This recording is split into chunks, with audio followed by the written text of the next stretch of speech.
Ya, kembali lagi dalam program Kata Pakar mencari informasi dari sisi ahli. Saya selalu senang begitu Pak ketika ngobrol dengan BPOM ini karena saya merasa kita tuh harus banyak tahu tentang apa yang kita konsumsi, kita makan begitu. Dan karena itu memang kegiatan sehari-hari ya Pak ya. Maksudnya sangat dekat sekali dengan kehidupan sehari-hari. Banyak kadang-kadang masyarakat ini tidak teredukasi tentang makanan kadaluarsa ataupun makanan-makanan yang kadang-kadang tidak tahu kandungan zatnya, asal yang penting dirasa enak, dikonsumsi begitu. Sementara kadang-kadang banyak juga makanan yang sebenarnya tidak layak edar, tapi dikonsumsi masyarakat begitu ya Pak ya. Nah, tugas BPOM inilah yang akhirnya banyak membantu masyarakat untuk mengawasi peredaran makanan tersebut begitu ya Pak ya. Nah, sebenarnya Pak kalau dari sekarang ini sudah panjang perjalanan BPOM, apa yang paling banyak ditemukan kasus terhadap produk tersebut tidak boleh ataupun tidak layak dikonsumsi, entah itu obatan atau makanan? Ya, hampir sama. Hampir sama, seimbang berarti ya Pak ya? Karena kalau kami nyatakan obat itu obat, ya obat tradisional, kosmetik.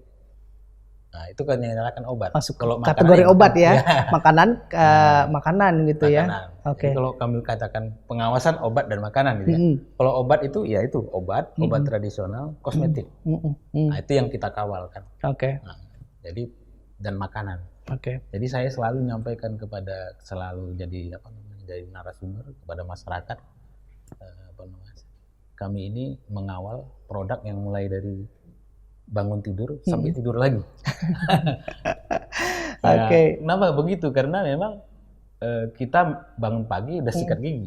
Betul. Nah, jadi odolnya tadi pasta giginya itu kita kawal gitu. Sabun mandinya kita kawal. Mau tidur juga begitu kan. Nah, jadi sebenarnya Badan POM ini sangat besar kegiatannya dalam mengawal ini gitu. Karena obat dan makanan. Nah, apalagi ini rokok vape nanti.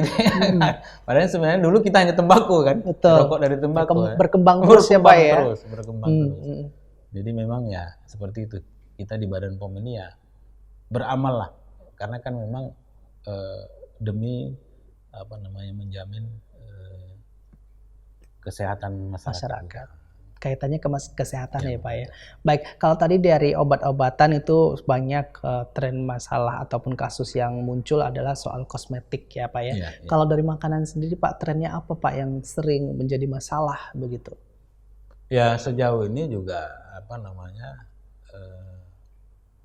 makanan itu kan yang masih ada, kita lihat di sarana makanan yang masih kadaluarsa. Kadaluarsa tuh ya.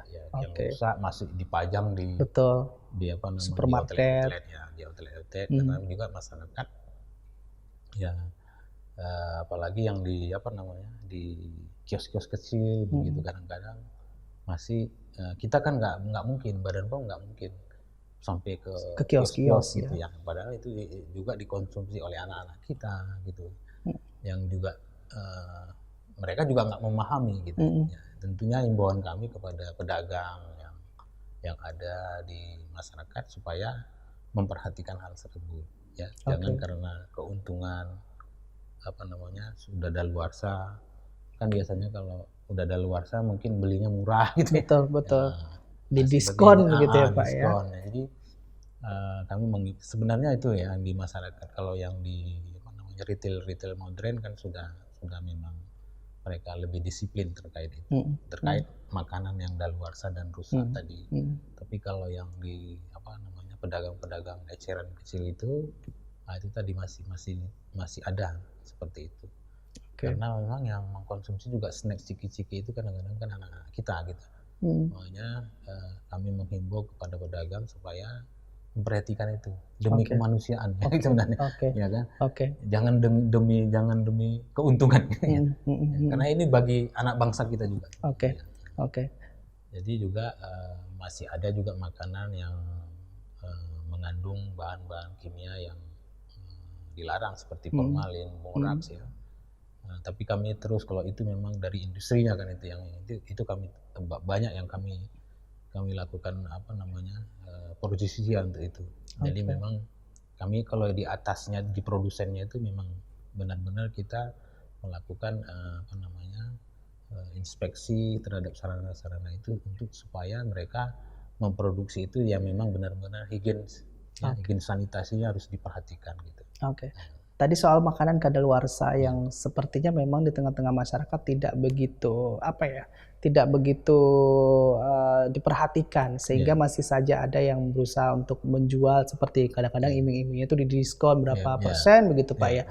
Nah, melihat ini yang terus marak begitu, dari BPOM ada tidak agenda misalnya melakukan sidak berapa kali sebulan dalam apa begitu, kemudian sanksinya apa? Ya, tentunya kami dari Badan POM tidak menyangkal sih bahwasanya memang untuk melakukan sidak itu kan butuh tenaga yang besar gitu ya. Kami bekerja sama dengan teman-teman di Dinas Kesehatan Kabupaten Kota untuk mereka juga melakukan hal yang seperti itu. Jadi harus ada koordinasi dengan beberapa pihak ya. Karena memang selama ini memang terkesan ketika BPOM melakukan sidak kepada supermarket tertentu, misalnya untuk melakukan sidak terhadap produk, ini hanya pada momen-momen tertentu saja, misalnya menjelang Hari Raya Idul Fitri atau menjelang Ramadan begitu. Jadi kesannya tuh jarang begitu ya Pak ya. Nah, bahayanya apa sih Pak sebenarnya kalau misalkan banyak orang yang mengkonsumsi makanan kadaluarsa yang masih tetap dijualkan? Karena kemarin saya dapat informasi juga sebenarnya kalau untuk makanan kadaluarsa ini dia nggak langsung berbahaya, kecuali memang sudah lewat beberapa bulan dari jatuh tempo kadaluarsanya. Benar tidak Pak? Yang pasti makanan yang sudah lewat kadaluarsa, makanan itu sudah tidak aman. Tidak aman. Tidak bermutu lagi. Yang pasti. Tidak ada alasan. Tidak ada alasan lagi. Oke. Mau sebulan sesudah, 6 bulan sudah. Yang pasti tidak ada jaminan terhadap produk itu. Karena sebenarnya daluarsa itu kan ada jaminan dari produsen. Jaminan dari produsen sampai tanggal itu produk itu aman bermutu. Nah, kalau kita mengkonsumsi makanan yang kadaluarsa, tiba-tiba nanti ya ternyata kita makan sudah daluarsa, produsennya tidak bertanggung jawab. Tidak bertanggung jawab, betul. Kalau masa kadaluarsa itu terjadi masalah, itu tanggung jawab produsennya. Itu kan harus ya jaminan terhadap produsen yang menjamin itu aman di situ. Ya, produk itu. Nah, itulah dia fungsinya sebenarnya daluarsa itu yang harus kita patuhi. Kalau umpamanya makanan itu sudah rusak kemasannya, jangan lagi dibeli. Karena murah, karena memang tidak ada jaminan di situ keamanannya. Ya, mungkin saja waktu dikonsumsi tidak seketika gitu ya. Betul. Tapi kan apa kita bisa memastikan cemaran misalnya ada bakteri patogen yang mungkin 2 bulan atau 3 bulan ke depan atau kapan gitu dia muncul menimbulkan penyakit bagi kita. Atau senyawa-senyawa yang mungkin karena sudah daluarsa produk itu ada menimbulkan degradasi terhadap bahan-bahan makanan itu yang bisa memicu kanker misalnya. Itu kan bukan seketika atau ginjal segala macam. Nah, itu yang harus kita perhatikan, bukan ada batasan sebulan ini nggak apa-apa gitu. Enggak. Tidak ada jaminan lagi. Produk itu aman atau tidak. Kan kita prinsipnya dalam hal ini kan aman dulu. Makanan itu aman dulu. Kemudian dia bermutu, ya, kemudian bergizi. Ya, itu. Baik, Pak, ini terakhir ya. Mungkin Bapak bisa silahkan sampaikan kesimpulan kepada sahabat keluarga muslim terkait dengan tugas dan tanggung jawab BPOM terhadap pengawasan makanan dan obat-obatan sesuai dengan tema pembahasan kita hari ini, Pak. Silakan. Iya. Kami mengimbau kepada masyarakat agar ya cerdas dalam memilih mengkonsumsi ya. Tentunya kami mengimbau terhadap produk makanan misalnya ya, dicek dulu apakah memang ada izin edarnya dari Badan POM atau kalau makanan ada dari industri rumah tangga pangan ya. Kemudian dilihat cara labelnya, dilihat daluarsanya, kemudian kemasannya masih baik atau tidak. Itu untuk makanan. Kemudian yang terkait dengan kosmetik tadi ya, produk yang memang kosmetik yang tidak mempunyai izin edar dari Badan POM itu tidak ada jaminan ya, bahwasanya produk itu aman. Ya. Kemudian terkait dengan tadi bahasan kita tadi dengan ranitidin, jangan masyarakat cemas gitu.